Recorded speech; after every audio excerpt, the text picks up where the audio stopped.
मी रमेश मुकादम ग्रामोदय विचार माध्यमातून सोनम वांचूक लडाख येथील सोशल वर्कर यांच्याबद्दल बोलण्याचा प्रयत्न करणार आहे. व्हिडिओ आवडला तर लाईक करा, सबस्क्राईब करा आणि फॉलो करा. सोनम वांचूक लडाखला स्वतंत्र राज्याचा दर्जा मिळावा म्हणून संघर्ष करणारे आंदोलन करणारे यास केंद्र सरकारने लडाखच्या सार्वजनिक शांततेचा भंग करतो.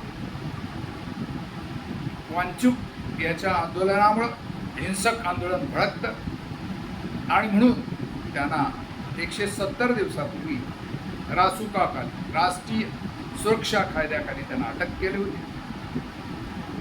केंद्र सरकारनं 370 कलम हटवल्यानंतर लडाखला स्वतंत्र राज्याचा दर्जा देऊ असं सोनम वांचूक आणि त्यांच्या कार्यकर्त्यांना सांगितलं होतं. परंतु 370 कलम हटवल्यानंतर देखील लडाख येथील जनते लडाखला स्वतंत्र राज्याचा दर्जा मिळाला नाही. त्यामुळे तिथे लोकांना असं वाटलं की लडाखमध्ये बाहेरची लोक येतील, आपल्या जागा खरेदी करतील आणि आपलं स्वतंत्र अस्तित्व नसतं. आणि म्हणून 3 इडियट्समध्ये जे चित्रपट मागे आला होता त्याच्यात सोनम वांचूक यांची एक प्रतिमा दर्शवलेली होती. असे ते सोनम वांचूक जे लडाखच्या जनतेमध्ये लोकप्रिय आहेत. ते एक पर्यावरणवादी आणि त्यांनी आंतरराष्ट्रीय पुरस्कार मिळवलेले आहेत. ते संशोधक होते आणि त्यांच्या संशोधनामुळं भारतीय लष्कराला देखील त्याचा फायदा झालेला आहे.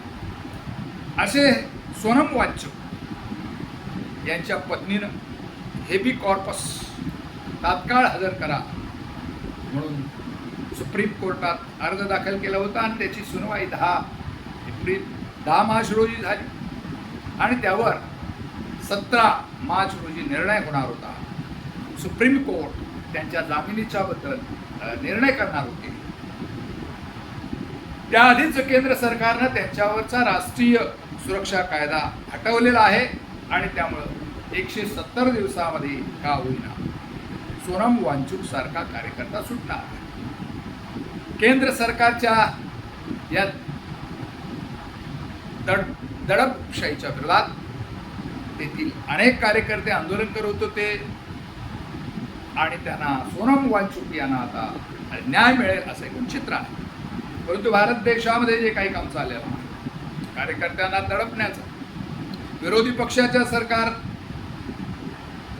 ला खाली खेचण्याचा जो काही प्रकार आहे असं चालू नये आणि ही लोकशाही अबाधित राहावी त्यासाठी सुप्रीम कोर्टाचा निर्णय महत्त्वाचा असतो आणि त्या दृष्टीनं सोनम वांचूक हे सुप्रीम कोर्टात त्यांना जामीन मिळेल आणि ते सुटतील. कारण केंद्र सरकारकडं सोनम वांचूक यांना अटकेमध्ये ठेवण्याचं असं सबळ काही कारण नव्हतं. परंतु सरकारच्या विरोधात जो जाईल त्याला आतमध्ये टाकण्याचं हे जे काही वृत्ती आहे सोनम वांचूक यांच्या माध्यमातून आता त्याला शिव बसणार आहे आणि 170 दिवसात नकावं त्यांच्यावरचा जो राष्ट्रीय सुरक्षा कायदा लावलेला होता तो सरकारने मागे घेतलेला आहे आणि त्यांचं सुटकेचा मार्ग मोकळा झालेला आहे.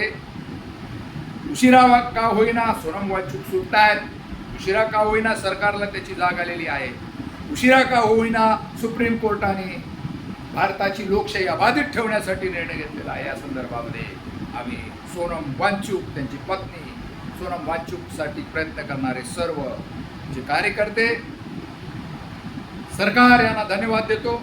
या संदर्भात आपलं म्हणणं काय कमेंट्स करा आणि माझा व्हिडिओ आवडला तर लाईक करा, सबस्क्राईब करा आणि फॉरवर्ड करा. जय हिंद, जय महाराष्ट्र, जय भारत.